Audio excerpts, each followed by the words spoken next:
Hello everyone, welcome to IOG Geoeconomic Insight. My name is Makoto Ouchi and I'm a program officer here at IOG. Today we have two distinguished speakers. To my immediate right is Dr. Phillip Lipscy, who is a professor at University of Toronto and also at the University of Tokyo. And next to him is Dr. Kazuto Suzuki, who is director of IOG, and he's also a professor at University of Tokyo. So thank you both for joining. So in the previous video in which we spoke in Japanese, we already discussed Tariff, Canada's general election, and G7 summit. So in this video, we would like to focus a bit more, I would say we would like to add a bit of Japan flavor for the international audience. So I would like to start by asking a question on Tariff. Canada and Mexico are among the first countries affected by the so-called Trump tariffs. And Japan, by contrast, was not initially targeted, but is now included among the countries subject to reciprocal tariffs. Additionally, in the past few days, the US Court of International Trade lifted the April 2nd tariffs and other IEEPA tariffs on Canada and Mexico and China. But the US Court of Appeals apparently temporarily paused their decision shortly after. So given those developments, how do you assess those current situation around tariff and Trump tariff? Yeah, great. Well, first of all, thank you for having me. I think Canada and Japan are interesting because the approach that they've taken to the Trump administration is a bit of a contrast. So Japan, of course, has tried to remain under the radar, negotiate behind the scenes, whereas Canada has quite explicitly chosen a path of retaliation, confrontation, discussing further steps of escalation, some of which were ultimately not taken. But I think both countries are making progress, albeit through somewhat different strategies. There's still some uncertainty about ultimately where they respectively end up through these negotiations. But I do think if you read between the lines, the Trump administration does desire the conclusion of agreement with both of these countries. If you go back to the 1980s and watch some interviews of Trump, he was very fond of saying, you can't squeeze your enemies, but you can squeeze your allies, right? And so he sees countries like Canada and Japan as countries where the US has a lot of leverage, and therefore he should be able to get a very good deal from them. But I think there is a premise that they are allies. That is an important point. It's not that he wants to blow up the relationship completely. And so I think there's a bit of good news and bad news there, that potentially both countries could reach a deal. As we talked in the other video, there's this question of whether the deal will ultimately stick, and there's considerable uncertainty there. But the Trump administration is also looking for some victories in these trade negotiations. And over time, as some of the trade authority gets questioned in the courts, there's also a danger that the administration starts to lose leverage. And certainly if the Republicans suffer significant losses in the midterm elections, then Congress could very well start to remove some of that tariff authority. So the Trump administration also faces some incentive to try to get these done quickly. Right. Well, first of all, thank you, Philip, for coming, and thank you, Otsan, for moderating this. Let me just start about legal issues. I mean, the Court of International Trade, CIT, has made a decision which is based on the EPA, the International Emergency Economic Protection Act. Well, anyway, EPA is the source of the reciprocal tariff, but the application, the Canada, Mexico, and China has a different legal basis, which is the Trade Expansion Act, or Section 232. So the Section 232 has a different authority, gives a different authority to the president. So there are cases for the EPA tariff. Then the Congress can remove the state of the emergency. So the president has to declare the state of emergency in order to activate the EPA tariff. So the Congress has the power to remove it.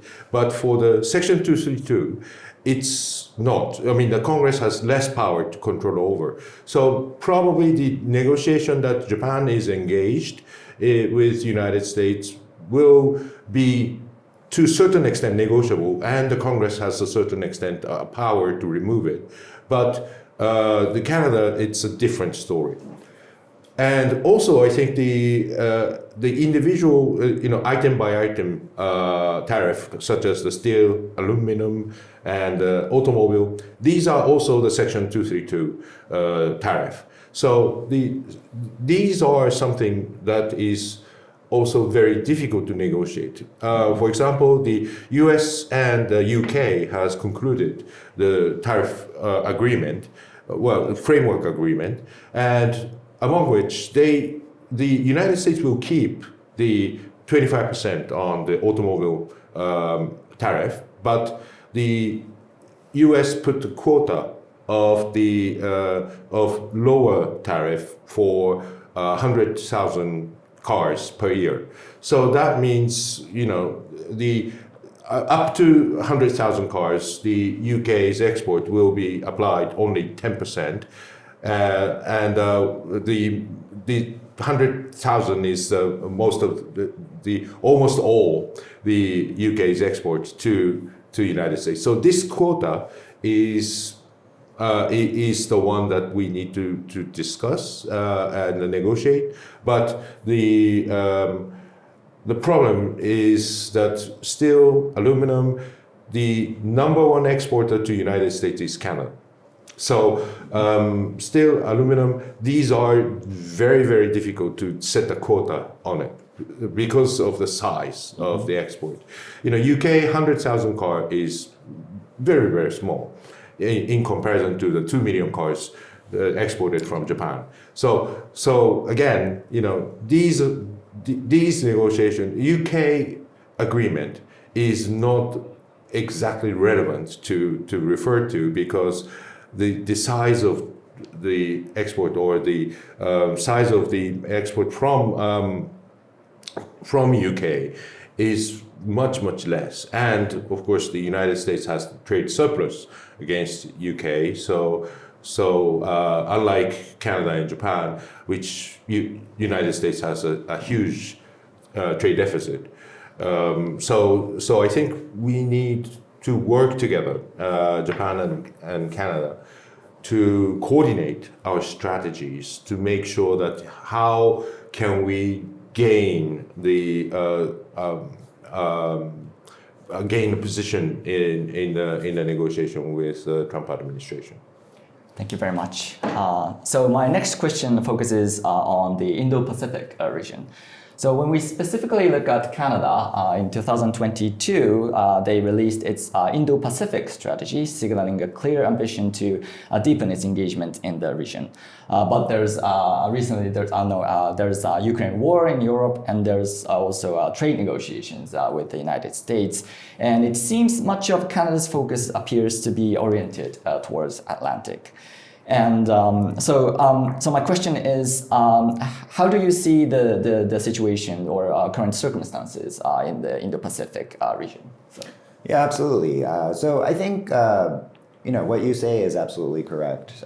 So if you look at Canada's foreign policy currently, the main focus is the United States, and sort of hedging, mostly focused on relationships with countries in Europe. But the Indo-Pacific Strategy lays out the rationale for Canadian engagement with the region, and it's described as a generational transformation. And generational transformations are long-term shifts.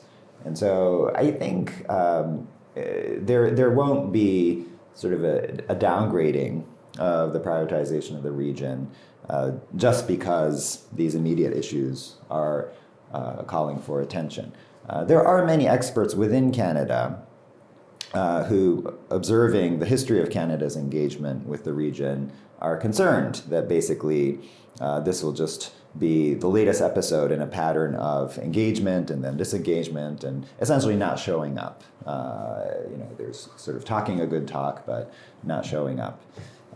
There is that concern here, but so far I've seen quite a bit of follow through. There are new funding initiatives that the Canadian government is backing up with financial commitments to facilitate exchanges, research, and various activities surrounding the Indo-Pacific.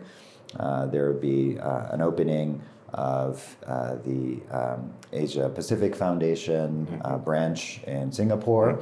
So these are long-term commitments that won't be easily reversible.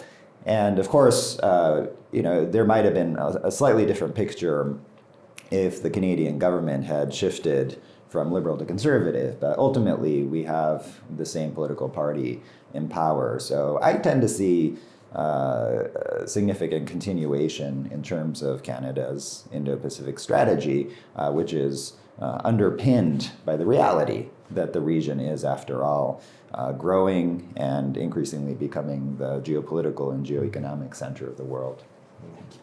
Right. I was actually in Singapore meeting with Chinese colleagues under the organization of the Asia-Pacific Foundation of Canada in the Singapore office. So I was one of the beneficiary of the Canadian Indo-Pacific strategy. I think the change of government change of prime minister in Canada has made a different atmosphere with regard to the relationship with the Indo-Pacific countries, especially with China and India. For many years, China and Canada had a very sore relationship with the, ever since the vice president of the Huawei was arrested in Canada, and then there were captive situation of two Michaels, the one journalist and one diplomat, I think, and these things make the Canada-China relationship very soaring ones, but I think these are now gradually changing. The mood is changing. So, and especially because of the Trump administration's hostile attitude towards China, as well as the tariff issues against Canada, kind of bonds with the Canada and China in the sort of putting in a similar situation. Although Canada and China are not working together, but I think there are some sympathy among them. So I think and of course the Canada and China is pretty much mutually how do I say complementary in terms of the economic structure. The Canada exports timber, the gas and oil to China, and there are a lot of commodities coming from China.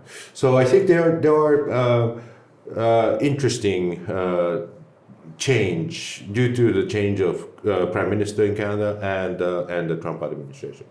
Also, with regard to the bilateral relationship between Canada and India, is also has been not so good. Yeah, great. Yeah. Because of the arrest of the Sikh independent activists in Canada has made sort of a very difficult diplomatic relationship between India and Canada. But I think there is an opportunity that Canada and India relationship will be moving on and become much better. And in terms of trade and economy, I think the both countries are not not as much as they are affected by the Trump administration, but in a different term. So I don't think that it is so much complementary, but gradually there are a lot of Indian migrants, the expats in Canada, and the social responses to these improvement of the relationship may have a better effect on the Canadian society. So probably I think the change of prime minister and after the election, things are getting moving on and getting better. So I think based on that, these change of the bilateral relationship, Canada's Indo-Pacific strategy moves on to not just as a regional strategy, but also with regard to the major player in the Indo-Pacific, Canada is now actively engaging in the Indo-Pacific. Thank you very much. Thank you for the very important points. So for my last question, I would like to ask you about the upcoming G7 summit to be held in Kananaskis, Canada. So sarcastically, the last time Canada hosted the G7 summit was during the Trump's 1.0, and this year with Canada's presidency is the first time since President Trump began his second term. So what do you expect to see at the summit in Kananaskis, and how should the international audience pay attention to for this G7 summit? Yeah, absolutely. I think the summit will be an important moment for countries, aside from the United States, to engage with the U.S. and try to bring U.S. policy into closer alignment with other countries. It is one of the few opportunities that countries have for the heads of government to engage with each other. And with Trump, certainly those personal relationships are quite important. Canada is certainly looking for the G7 to be successful and substantive. Of course, as you mentioned, it's not necessarily been easy in the past to have a successful multilateral meeting with the president, and you sort of have to wish that he shows up in a good mood and things go well, but they may very well not. And so the unpredictability of the United States obviously looms large over this meeting. I try not to make predictions about the Trump administration because anything that I say now could be completely irrelevant by the end of this recording. And so, but I would like to emphasize, though, the importance of continuing to engage with Trump. A lot of people who've worked with Trump say, basically whoever talks to him last, gets the policy, right? Then he goes in front of the cameras and announces whatever he was told. And so kind of continually engaging with him as former Prime Minister Abe did, and trying to shift his thinking in directions that are constructive towards the multilateral order, towards the liberal international order. I think that is still worth investing in. As we saw with the outcome of the U.S. steel negotiations, Trump can be brought into a position of reasonableness. Sometimes it's sort of a winding path, and there's a lot of ups and downs before you get there. But I don't think we should assume that all hope for constructive relations with the United States are lost. And certainly I think the G7 could be one opportunity to start moving in that direction. Thank you very much. Right, so I think there's a lot of expectation that this will be the sort of a good moment to conclude certain negotiation. For example, the tariff negotiation. Canada and Japan are engaged in a negotiation, and there are expectation that this will be, the summit will be the sort of a deadline for agreement. I don't think it's going to happen. I think there's not much that you can gain to have the hasty negotiation, and probably Mr. Trump is more in favor of having the early early agreement so that he can demonstrate that he's done something. But there are some expression called the taco president, that is Trump always chicken out. So there are, for the negotiator to Mr. Trump, you can just simply try and wait and see until the Trump chickens out. So I think this sort of attitude make it more difficult for the U.S. position in the negotiation. So I don't think this will be the case. And as Philip says, Mr. Trump finally ends up in somewhere in the reasonable area of the negotiation. So expecting that it takes a long time. The more time that you negotiate, the better deal that you can get. So for Japan and Canada, I think it is wise to wait for more, just to make sure that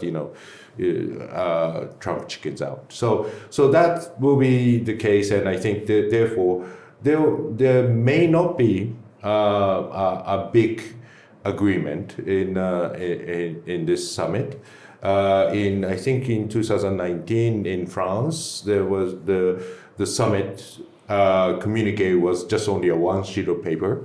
So it's going to be like that.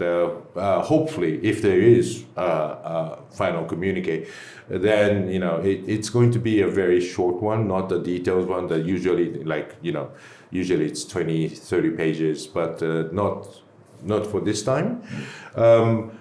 And I think it is a very interesting time to make sure that where the United States stands for Ukraine, for Gaza, there are a lot of issues that G7 has to take initiative and to have the collective actions against Russia, or increasingly Europeans are critical against the actions of Israel in Gaza. So where the Trump stands for,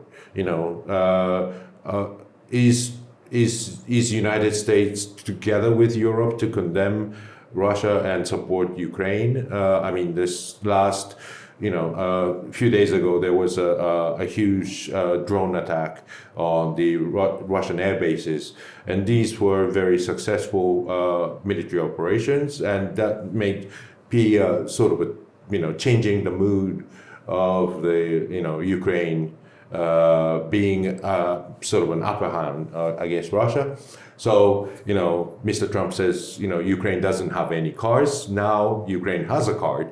So I think this is this may change the mood of the discussion in the G7.